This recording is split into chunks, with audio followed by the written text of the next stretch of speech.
Por que mulheres que odeiam homens encontram ótimos homens para se relacionar?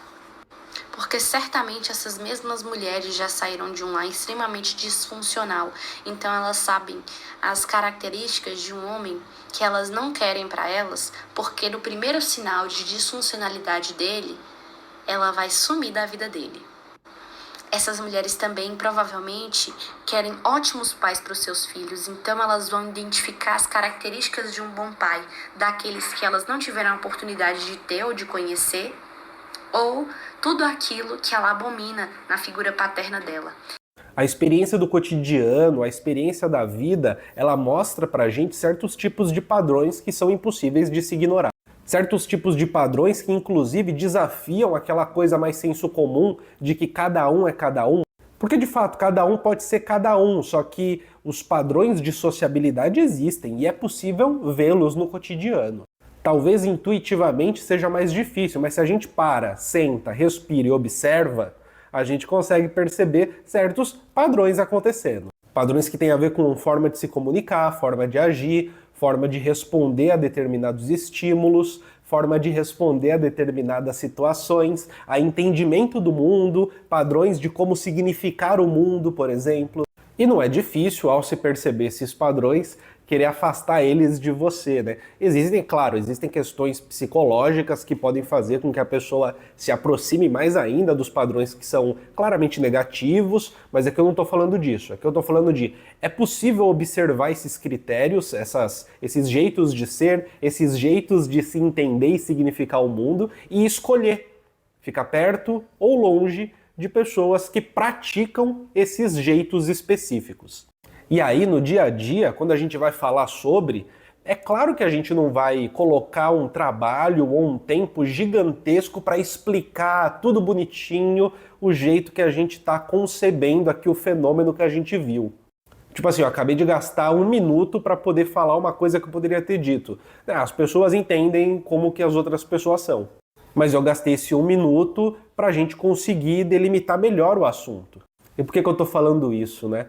Porque é óbvio que quando alguém diz eu odeio o homem, por exemplo, o que se está falando muito provavelmente é de uma figura majoritária padrão que se observa na realidade concreta. O que se está falando geralmente é essa figura da masculinidade hegemônica. É essa figura ideal da masculinidade hegemônica, do homem que precisa demonstrar virilidade, que precisa se colocar como um homem protetor a todo instante, etc, etc. Nem necessariamente precisa ter todo esse contexto junto, né? Às vezes a gente nasce num lugar em que meio que todo mundo é igual mesmo, assim, meio que a gente nasce num bairro, convive com pessoas em que a prática da masculinidade é quase que idêntica. E aí é como se só existisse um tipo de jeito de ser homem ali onde a gente vive. Deixa eu aproveitar e mandar um recadinho rápido. Participe da comunidade do Colunas Tortas, tem acesso ao nosso grupo exclusivo do WhatsApp, em que a gente troca uma ideia sobre crítica social, teoria social, algo mais próximo, a gente se diverte junto e tem acesso a vídeos exclusivos e a todas as lives que acontecem aqui no Colunas Tortas. Assim você contribui para o canal continuar vivo, contribui para que eu continue fazendo esse trabalho e ganhe acesso a elementos exclusivos só para membros. Agora bora continuar com o vídeo.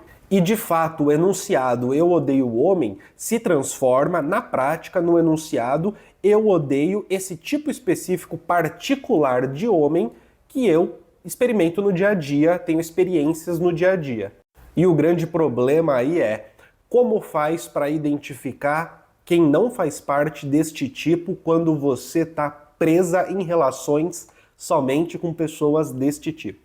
E percebe que aqui eu já não estou falando mais sobre homem e mulher, eu estou falando literalmente sobre padrões de sociabilidade, né? Sobre como que a gente vai enxergar o mundo à nossa volta, como que a gente vai significar o mundo à nossa volta e como que a gente vai identificar as pessoas que a gente vai querer no nosso círculo social.